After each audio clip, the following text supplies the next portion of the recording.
एक समय की बात है। एक गांव में एक दर्जी रहता था। दर्जी बहुत ही दयालु और अच्छे स्वभाव का इंसान था। आसपास के सभी लोग उसी से अपने कपड़े सिलवाते थे।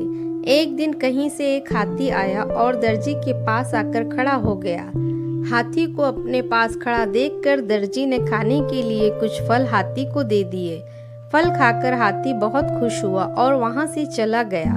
दूसरे दिन हाथी फिर दर्जी के पास आकर खड़ा हो गया। दर्जी समझ गया कि हाथी को फल खाना है।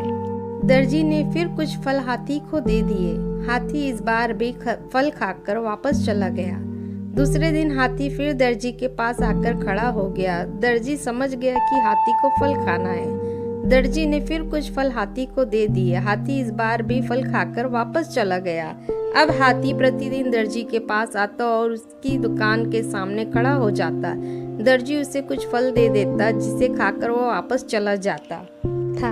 यह सिलसिला कई दिनों तक चलता रहा। एक दिन दर्जी को कुछ जरूरी काम आ गया जिससे उसे बाहर जाना पड़ा। बाहर जाने के पहले दर्जी दुकान पर अपने लड़के को बैठा गया और उसे कुछ फल दे दिए और जाते जाते बोल गया कि जब भी हाथी आए तो उसे यह फल खिला देना। लड़के ने अपने पिता की बात में हामी भर दी। दर्जी का लड़का बहुत ही शरारती था। उसे एक शरारत सूझी। उसने फल पहले ही खा लिए और जब हाथी दुकान पर आया और फल खाने के लिए जैसे ही सूंड आगे बढ़ाई, दर्जी के लड़के ने सूंड में सुई चुभो दी। सुई लगने से हाथी की सूंड में तेज दर्द हो रहा था। दर्द से राहत पाने के लिए हाथी नदी की तरफ भागा। नदी पहुंचते ही हाथी ने नदी में अपनी सूंड डाल दी जिससे उसे काफी राहत मिली। हाथी गुस्से से आग बबूला हो रहा था और किसी भी तरह दर्जी के लड़के से बदला लेना चाहता था। हाथी ने नदी में स्नान किया और अपनी सूंड में कीचड़ भरकर वापस दर्जी की दुकान की ओर चल पड़ा।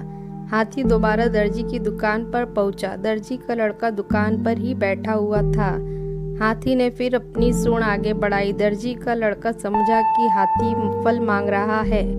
उसने सुई उठाकर जैसे ही हाथ आगे बढ़ाया, हाथी ने अपनी सूंड में भरी हुई सारी कीचड़ दर्जी के लड़के के ऊपर डाल दिया जिससे दर्जी का लड़का पूरा कीचड़ से भर गया। साथ ही दुकान में रखे हुए कपड़े भी खराब हो गए। जब दर्जी लौट कर दुकान आया तो अपनी दुकान की हालत देखकर लड़के से सारा मांजरा पूछा। लड़का बोला, यह कीचड़ आपका हाथी सूंड में भरकर लाया था और मेरे ऊपर डालकर सारी दुकान को खराब कर गया।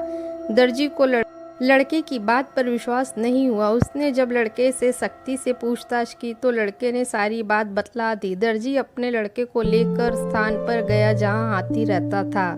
दर्जी ने प्यार से हाथी को सहलाया और उसे कुछ फल खाने के लिए दिए।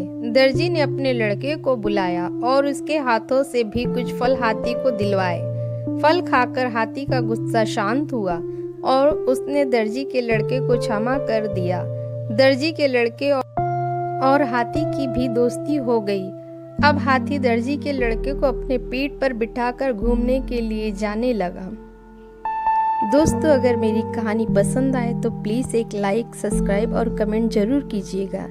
आपकी एक लाइक से हमें मोटिवेशन मिलता है।